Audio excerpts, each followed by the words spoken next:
యేసు వస్తున్నాడు అతి త్వరలో.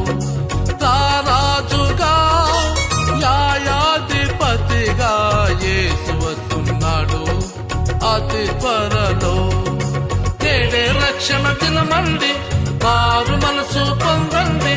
నేడే రక్షణ దినమండి, మారు మనసు పొందండి. ప్రభువాగమనమందు ఆ ప్రభుని చేరండి. ప్రభువాగమనమందు ఆ ప్రభుని చేరండి.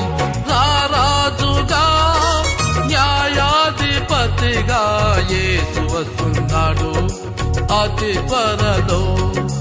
రారాజుగా న్యాయాధిపతిగా యేసు వస్తున్నాడు అతి త్వరలో.